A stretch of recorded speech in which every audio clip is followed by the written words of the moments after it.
The Samaritan, okay? And the Samaritan we've talked about. Jews and Samaritans reviled, disgusted, right? You deserve whatever you're going to get, horrible. Racist, we would even say, between them at this period in time. So he tells this story. He doesn't give a direct answer to who is my neighbor. He tells this story of the parable. So why? Two things. The first one is, and you just mentioned it, is one of the purposes of this parable is that everyone is my neighbor, right? So look, just unpack this for just a minute.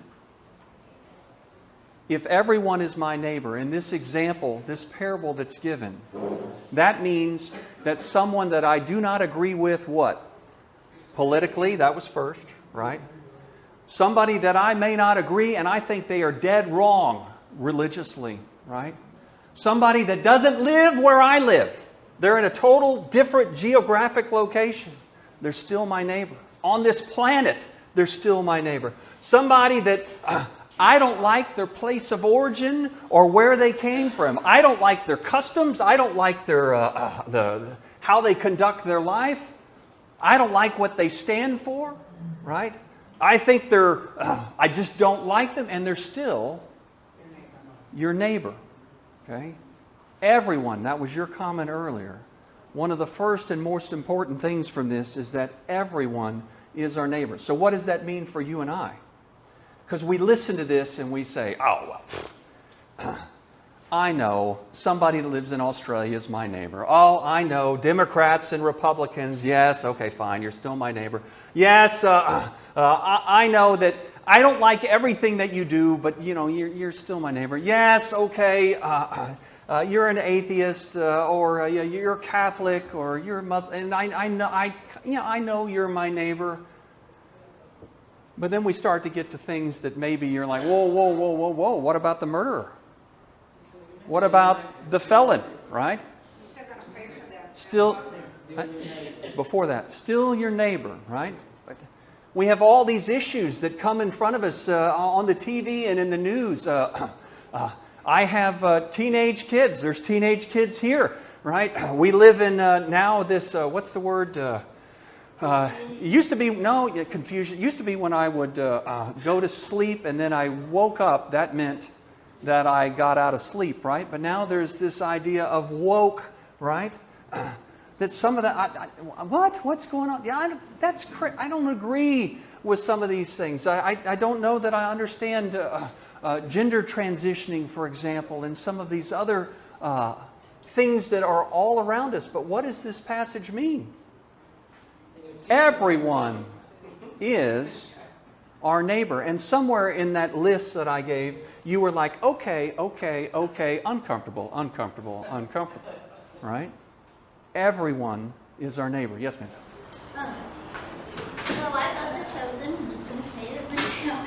And I love it. Like in The Chosen, when they show the disciples, Jesus and the disciples with the Samaritans, there was like animosity, like there's so much hurt. It's not just like, oh, I don't like you, but like deep hurt on both sides.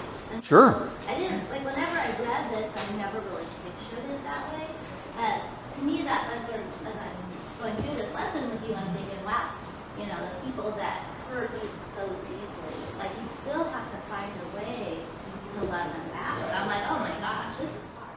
So let's say it even a different way. And I say it later a little bit, we can say it now. So much so, she's talking about the animosity between these two groups of people. So much so that pretend I am a Jew and there is a Samaritan laying in the ground and I come by. So much so that I might say, right, there's so much animosity, good. I'm glad that happened to that person. They got what they got coming, right?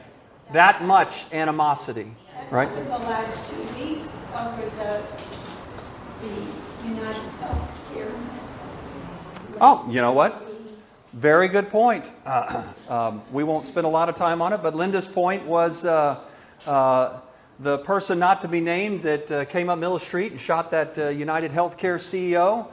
And you would think that there would be universal decrying of the fact that a murder happened.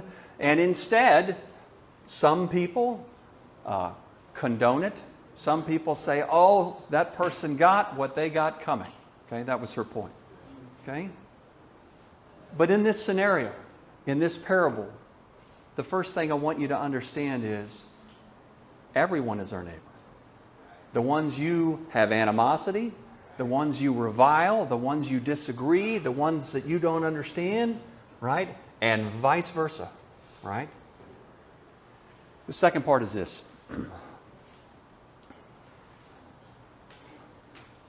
Oh, before I did that, I gave you another test. I said, are you caring for people you don't agree with, that you don't believe the same things with, or do you pass by? There are many people in the world you may not agree with or understand. Which side of the road are you on? The second thing, though, is this. We sacrifice for our neighbors. Okay? So let's take the theoretical, and now let's make it real. And I give you 4. I think I give you 4 here. Okay?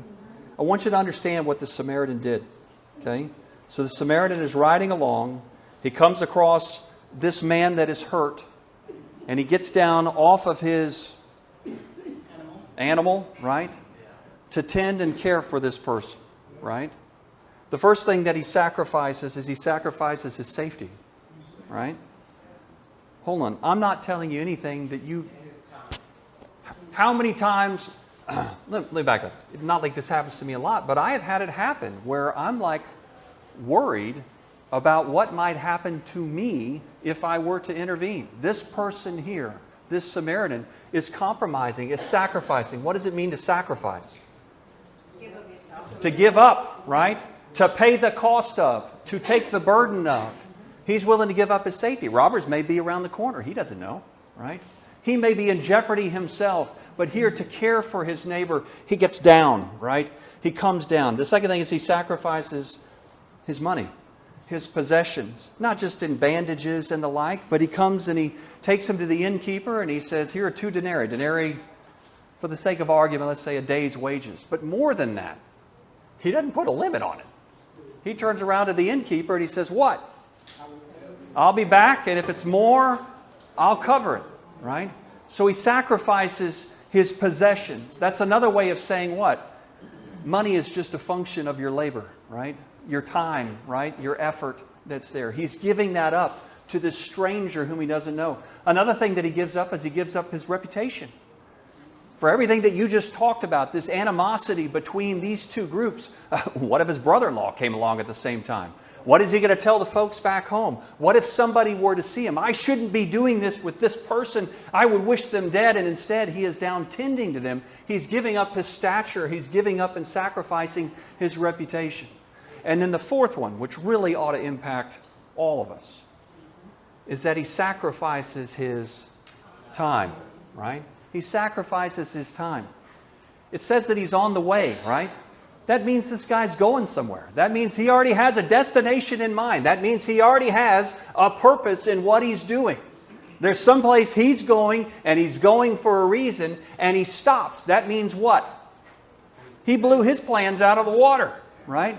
He sacrificed what he was going to do to get down out of the saddle to tend to this man, right? But more than that, he stops along the way and says what to the innkeeper? Take care of him and I will what? I'll be back, right? Yes, sir. I took a CPR course one time. The law says if you give somebody CPR, you have to stay with him. You cannot leave him until help comes. Yeah, okay. Otherwise you're told.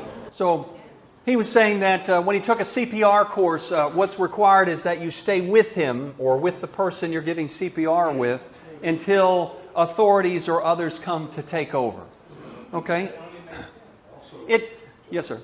Also, it says he put him on his own donkey or his own ride. He walked. Yeah, great point, right?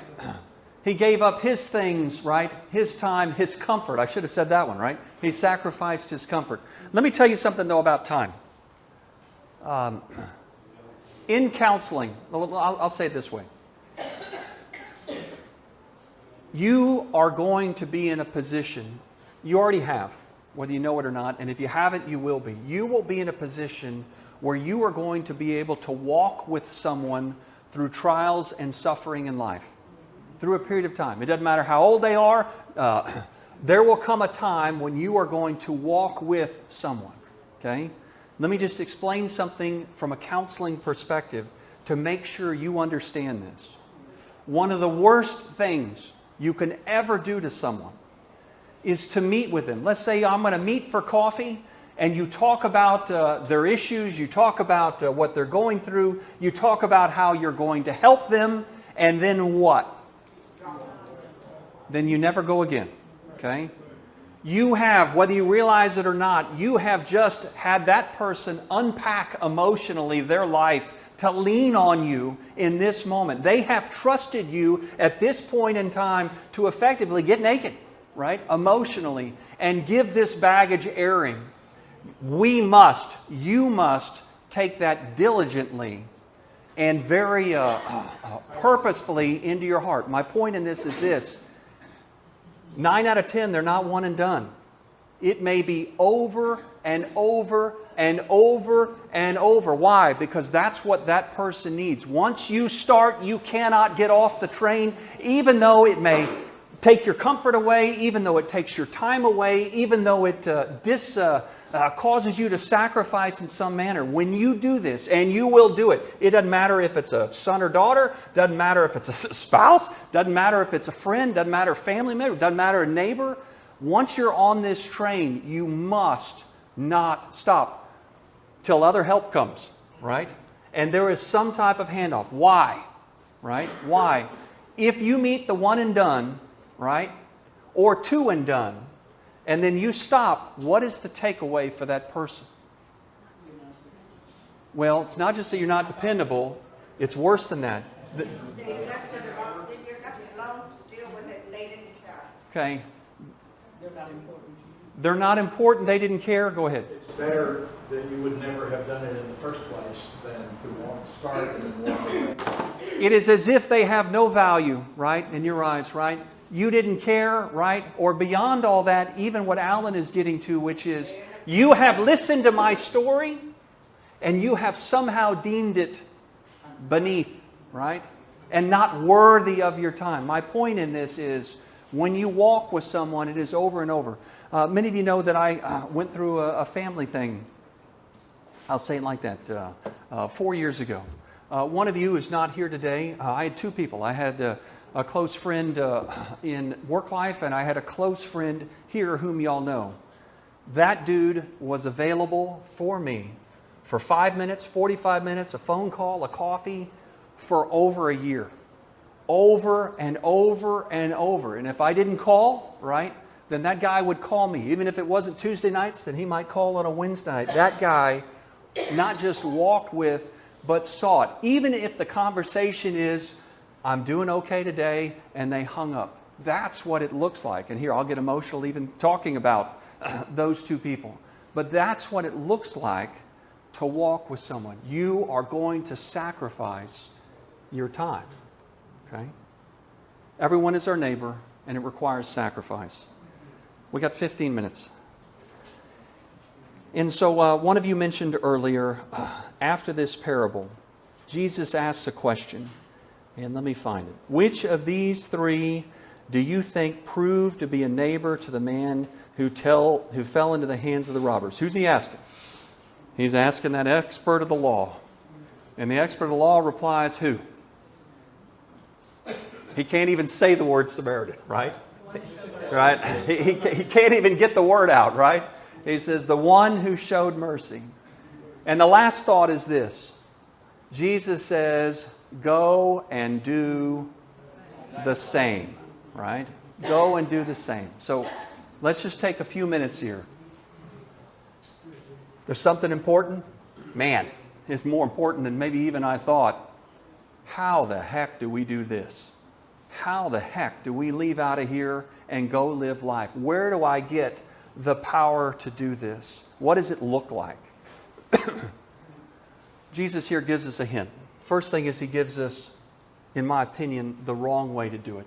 Okay? And the wrong way to do it is through the Levite and the priest. And the sentence that I use here is being good. Okay? So there is a way that will not work, and it's being good. Doesn't everyone think that it's a good idea? Or doesn't most everyone, let's say it that way, think that it's a good idea to help others? Then why is it, if most of us think that it didn't happen everywhere? Why are we so crummy at it, right? As a people, as humanity, right? If we all think it's a good idea, I'm talking from a secular sense, if we all think it's such a good idea, how come we don't do it well? Okay? Because we're scared. Well, because we're scared, possibly. My point here, though, is this, first on this. Being good isn't enough. Okay? There was a Levite and a priest that it says saw him, right? And they did what? They went to the other side. And I just said they were the leaders of the religion and society. These were learned people. But more importantly than that, part of their job, right, was to take care of those less fortunate. This is part of what they did for a living, for their called purpose, and yet they did what? They passed by to the side. Being good, my performance isn't enough. Look, you're going to have Christmas dinner, and you're going to have little rugrats around, possibly. Kids, grandkids, whatever. Okay? And they come in the door, and you say to them, okay, it's really muddy outside. Make sure and take your shoes off before you come inside. Or you may say, look, so-and-so's coming. I need you to be very good. Okay? How long does that last? 2 seconds. I gave it 10 minutes, okay? 2 seconds. Being good isn't enough, right? Being good only gets us so far, right? You tell me to do something, okay, I'm going to do it, but if I don't do it, maybe I feel a little bit guilty, right? Maybe I worry about it, but it doesn't change my heart. It's just a rule, right? Being good isn't enough. So where do you get the power? Where do you get the power for change? How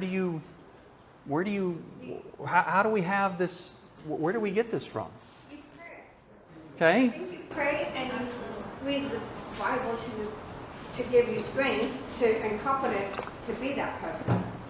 Okay, pray for strength and confidence. No less than that. But I think there's a clue in the story. He's talking to who when he tells this parable? Pharisee, an expert in the law. Okay? But it's interesting, right? The passerbys were the Levite and the priest, right? And then we're left with the Jew and the Samaritan. One of them is on a donkey, right? And one of them's beat up, half dead, laying in the street. Okay? What if he changed the story? This is my thought experiment. What if he changed the story? What if instead of the Samaritan on the steed, right, or on the animal, what if it was, instead of the Samaritan, it was the Jew? Instead of the Jew being in the street, what if it had been the Samaritan? If he'd said the story that way, how would the expert have taken it? Right? It's a rule, right? If it had been reversed, right, then the person on the steed, the Jew in this case, right, would have been, well, I can do it or I cannot do it. Right? I don't like that guy. I'll just pass on by too. I did it. I didn't do it. But that's not what he did. He reversed it. Who was the body in the street? The expert. The expert, the Jew. And so as you read this, the power for change, and I'm going to prove this to you, I hope, in your experience as well. Who is the expert in the story? He's in the dirt. Who are you in the story? Are you the passerby? Are you the one on the mule? You'd like to think that you're the one that's on the mule and you're the one that's going to get off and you're the one that's going to sacrifice and you're the one that's going to help. But you're not that in this story. Who are you? You're the one in the dirt, right? So what does that mean? The power for change comes from the receipt of something that you do not deserve, right? To be taken back from the abyss, to be raised up, especially from someone here that by all intents and purposes ought to revile you, ought to throw you away, ought to have nothing to do with you because of what you've done. By putting him in the dirt, by putting us in the dirt, we have to come to the realization that we're the same, right? We are the same.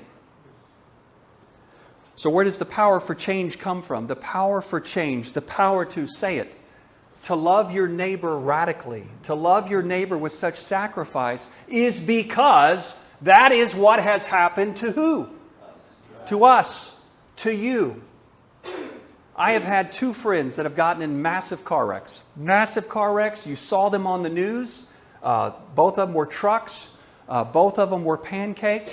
Both people walked away from it. How? Right? Right?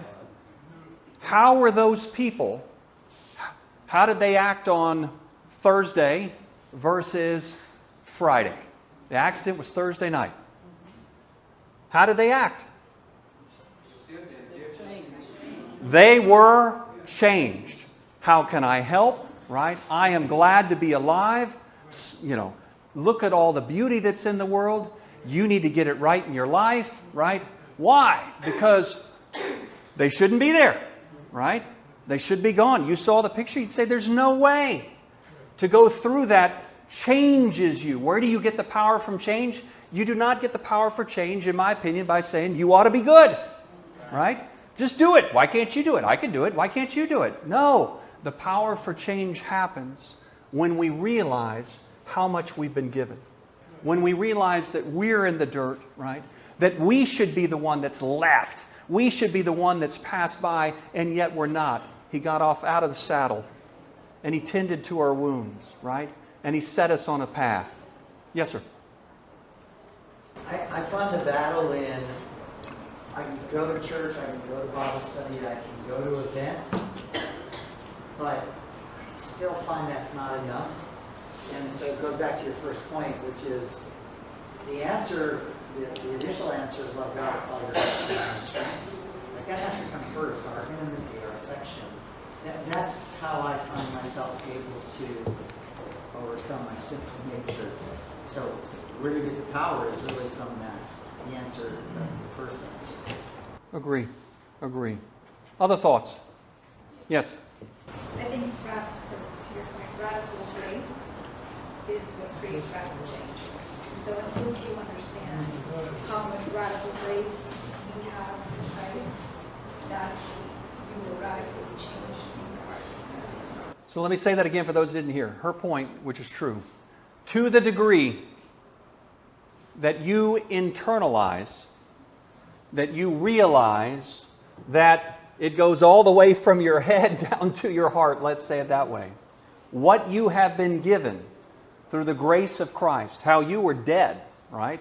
How you were lost, how you are going to die, right? To the degree that you realize what He has done in tending to us and lifting us up through His sacrifice, is to the degree that then you are able to move out, right?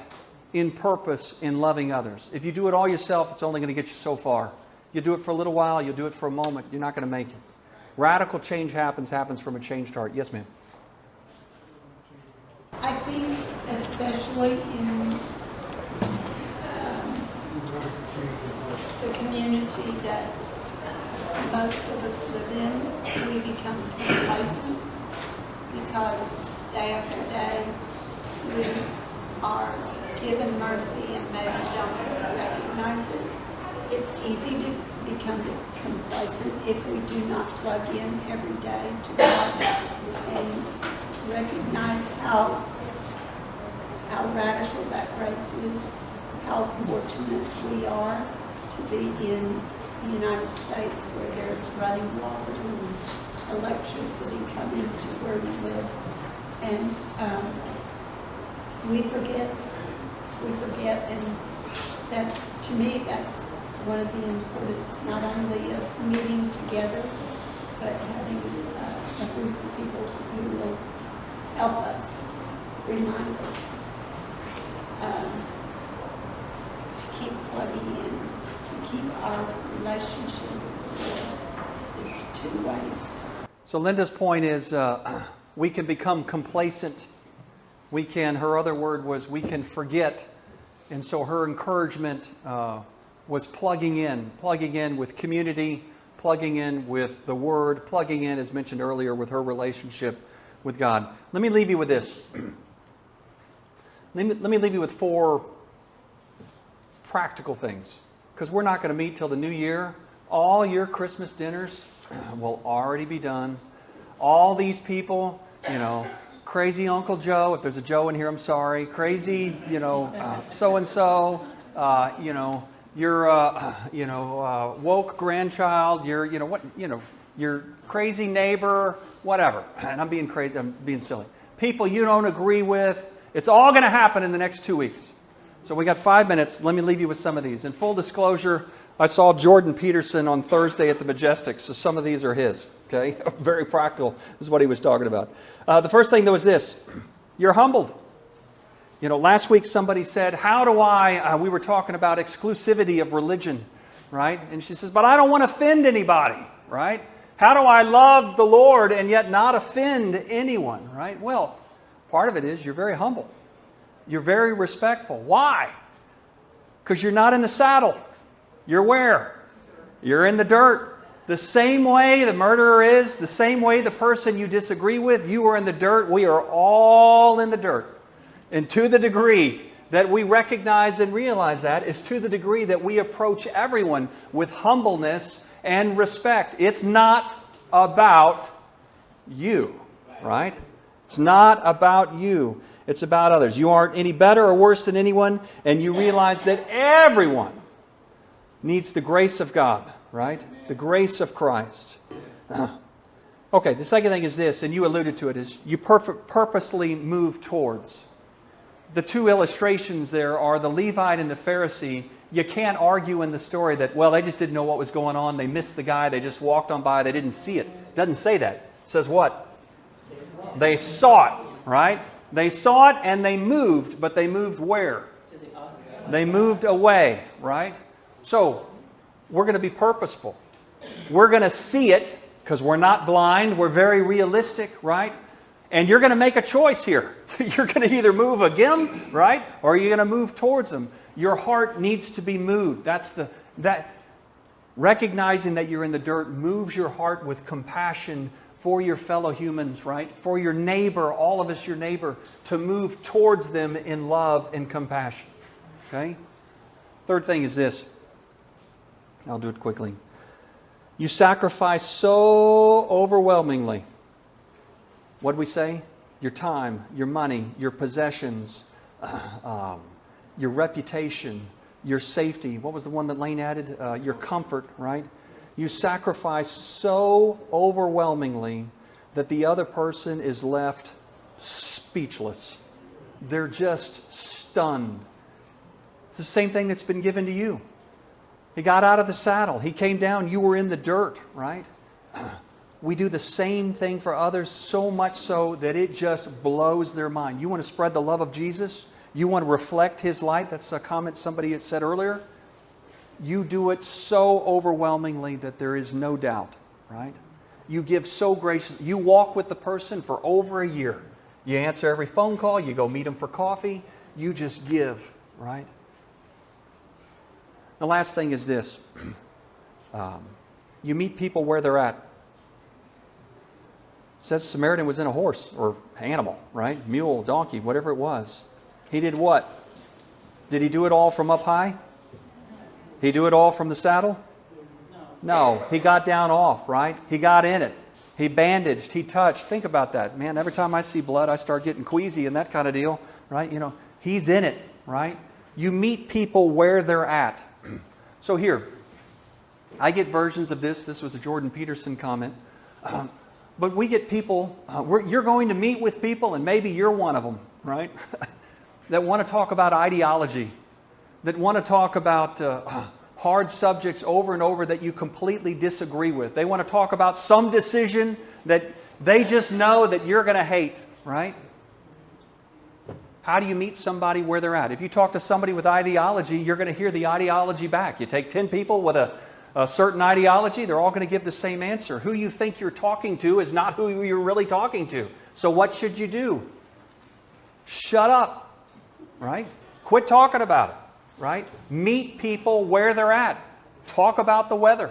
Talk about something else. At the very beginning, Jesus did something very interesting. When He was asked a question, what did He do? He asked a question back. Be curious. Be quiet. Listen. right? You don't have to talk about all those things right now. You're not going to change any of that at the moment. Instead, be inviting and listen. You're going to have somebody, it's already happened. You're going to have somebody that says, I'm not coming. Well, why do I think they're not coming? Because they know that I disagree with certain things that they do. So they're just not going to come. What do? Call them. You want to meet for coffee? Pretend they fight you on that. The example that was given, you say, is there any circumstance that I could meet you? If not, wait. Wait for a period of time. Meet people where they're at. They don't want to tell you everything in a moment. Let's say you're asking them how they're doing and maybe a particular issue. If they don't want to divulge it, shut up. Don't talk about it, right? Meet people where they are. He got out of the saddle to the person in the dirt. When you're in the dirt, you're not doing a lot of talking. You don't know what's going on. You're hurt, right? Sometimes in life, as we walk with people, we're at various seasons of life. You don't know which one it is. Be quiet. Listen. Ask questions. Be curious. Okay, let's end with that. Be sincere, though. Yeah, of course, be sincere, right? You're not going to go spend a year of your life with someone and not be sincere, right? It's not about performance. It's not about checking a box. It's not about, did I call you today, yes or no, right? What it's about is, how are you doing, right? I haven't heard from you in a while. Are you okay? What can I do for you, right?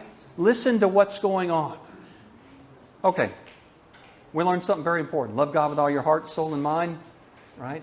Love your neighbor. We learned that everyone is our neighbor. It's so important, right?